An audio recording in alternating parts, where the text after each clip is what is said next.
Gracias a la impresionante franquicia con Johnny Depp en el papel del capitán Jack Sparrow, los piratas, a los ojos del hombre moderno, se han convertido en aventureros románticos y casi bonachones. Resulta gracioso, porque en la historia real estos tipos eran mucho más pintorescos, crueles y peligrosos. Hoy pasaremos un día en la piel de un pirata típico de la época del siglo de oro de la piratería. Descubriremos por qué los poderosos imperios reclutaban piratas para su servicio, porque la profesión de ladrón del mar se consideraba más prestigiosa que la mayoría de los oficios comunes y que fue el único verdadero estado pirata de la historia. En los próximos minutos, conozcan a nuestro héroe, Marcus Barbaroja Rashford.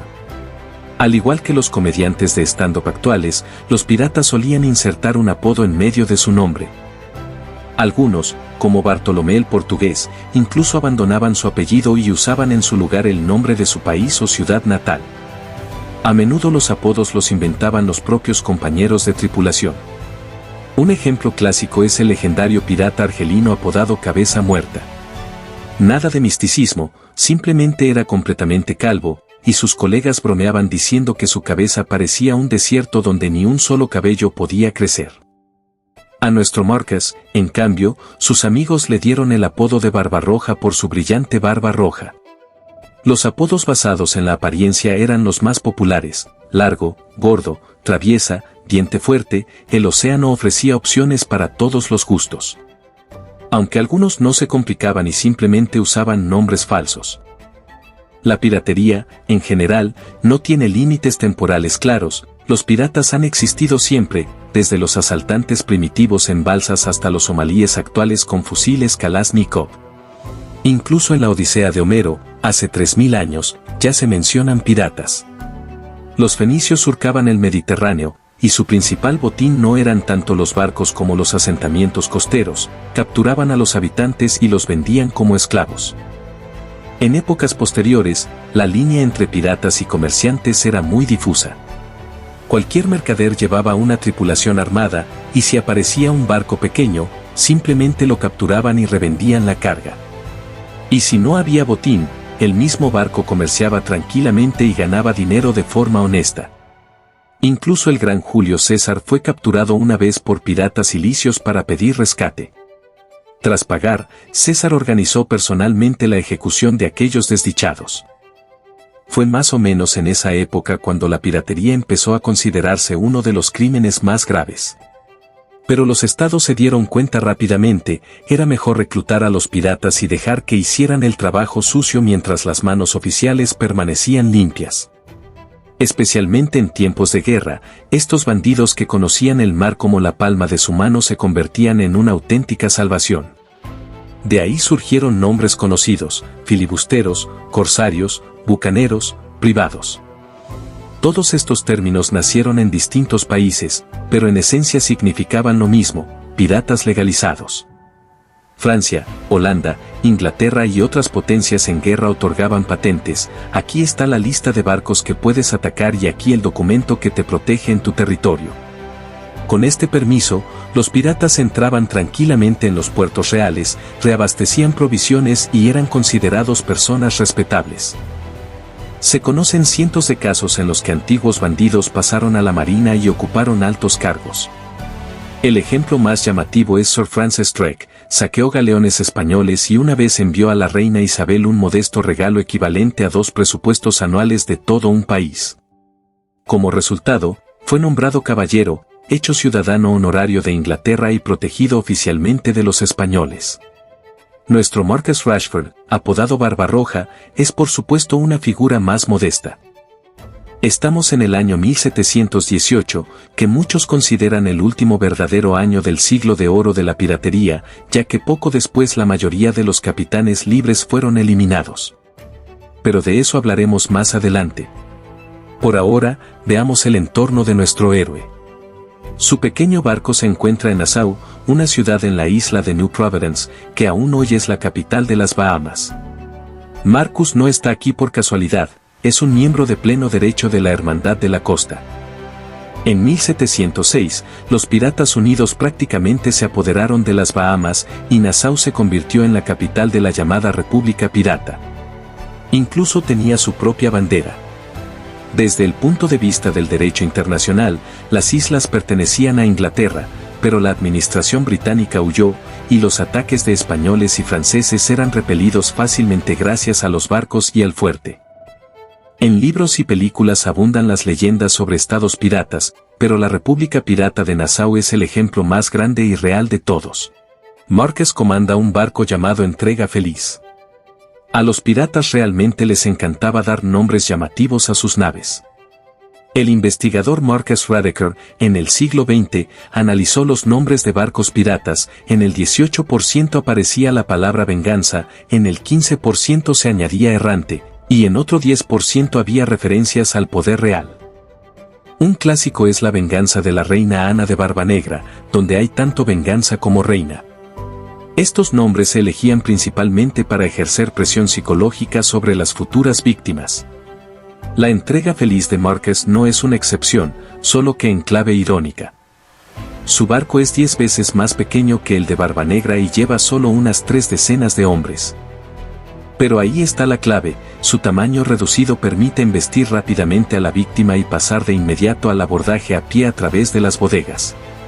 De ahí el nombre aterrador, el enemigo normalmente no tiene ni un par de minutos para prepararse, y acertar con un cañón a algo tan pequeño es casi imposible. Las películas de piratas del Caribe representan bastante bien la apariencia y los atuendos de las tripulaciones. Los cuerpos de estos trabajadores del mar estaban cubiertos de tatuajes, y no solo por estética. En aquella época, a los criminales se les marcaba, los españoles quemaban la letra P bajo una corona, los franceses la flor de lis borbónica, los ingleses anclas o escudos cambiantes. Es lógico suponer que alrededor del 80% de la tripulación de Márquez estaba formada por antiguos delincuentes, y los tatuajes ocultaban perfectamente esas marcas de vergüenza. Además, los piratas eran increíblemente supersticiosos. Todo corsario respetable tenía un amuleto, talismán o venda, una bala de plomo en plata u oro contra un disparo traicionero, un diente de oso para regresar a casa, el ancla de Neptuno para la navegación, un gran hacha de combate casi garantizaba la victoria en la próxima pelea. Un fragmento de cuchillo u otra arma se llevaba en el cinturón como protección. Muchos llevaban su signo zodiacal colgado de una cadena. Pero el objeto más exótico era el amuleto de hermandad. Nuestro Barbarroja lo tiene. Su amigo, apodado Anthony el Largo. El sentido es simple, un pequeño recipiente hecho de cactus con una gota de sangre de la persona que consideras tu hermano. Los piratas intercambiaban sangre, sellaban el recipiente con cera y se separaban. Si algún día alguien le trae a Márquez el amuleto de su compañero, significa una sola cosa, deja todo y corre en su ayuda. La hermandad pirata es sagrada. Sobre el barco de Márquez no verás ondear el Jolly Roger, allí hay una bandera inglesa común. En la bodega se guardan banderas francesas, holandesas y de todos los estados importantes, además de una roja con calavera, huesos y demás adornos. El Jolly Roger blanco y negro fue registrado oficialmente en el diccionario de Oxford solo en 1724. Y es lógico, navegar bajo él en mar abierto era como pintarse una diana en la cabeza. En la mayoría de los casos, los piratas navegaban bajo las banderas de sus países, muchos tenían licencias de corso, y así las probabilidades de recibir una descarga de cañones eran mucho menores.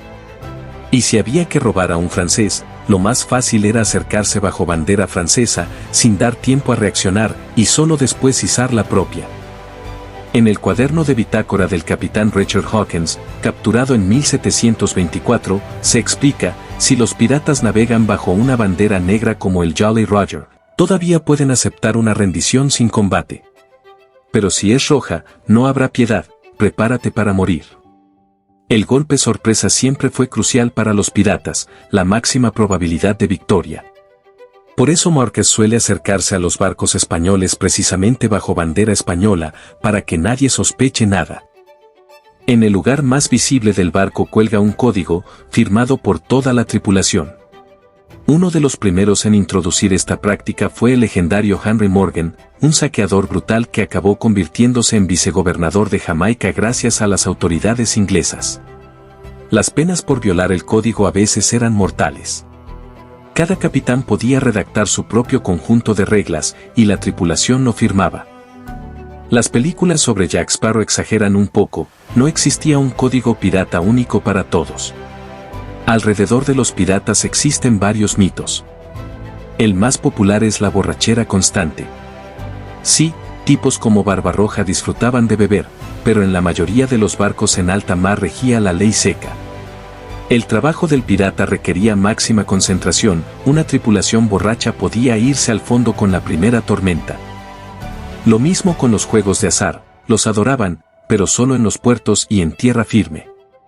A bordo, una buena tripulación funcionaba como un mecanismo preciso, cada uno conocía su lugar.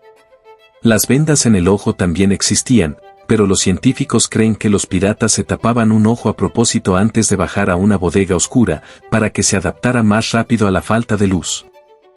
Y sobre los tesoros enterrados, ni hablar, la vida del pirata era corta, pocos llegaban a la vejez, y no tenía sentido ahorrar para el futuro. Ahora, sobre la República Pirata en las Bahamas, donde se encuentra Marcus.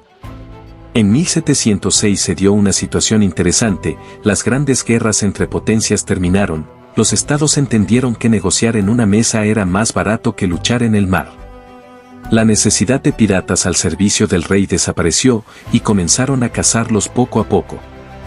Un gran grupo de bandidos se reunió en las Bahamas y creó de facto un mini-estado.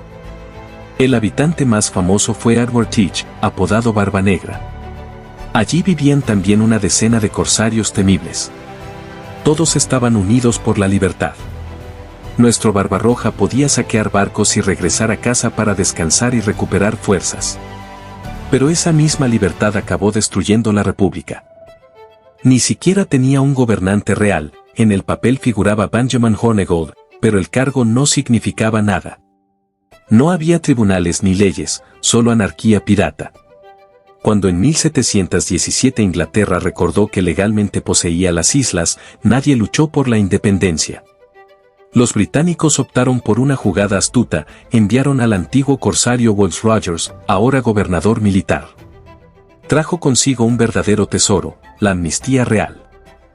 A todos se les ofrecía jurar lealtad al imperio, y el imperio olvidaba los pecados del pasado a cambio de vivir según sus reglas. Pero los piratas no reconocían leyes. Muchos, incluido Barba Negra, se negaron. Como resultado, la mayoría de los rebeldes fueron exterminados. Los supervivientes se convirtieron en súbditos británicos o desaparecieron en las sombras. ¿Qué eligió nuestro Marqués? Es una pregunta abierta, pueden reflexionar en los comentarios. Solo añadiremos esto, pese a todos los horrores, los piratas al menos eran honestos a su manera, no hablamos de los criminales modernos, sino de aquellos viejos y duros. A veces tenían más lógica que los propios estados. La tripulación podía simplemente mandar al capitán al demonio y elegir a otro. ¿Puede presumir de eso un buque militar? Claro que no, por muy idiota que sea el comandante, la gente debe obedecer. Entre los piratas había más democracia que en muchos ejércitos modernos. Pero tampoco hay que romantizarlos. En esencia, eran asesinos y ladrones, aunque con su propio código. La diferencia es que los tiempos eran brutales y la vida humana valía muy poco. En esa realidad, quizá los piratas sí fueron la comunidad más democrática de la Tierra. Hasta la próxima, amigos.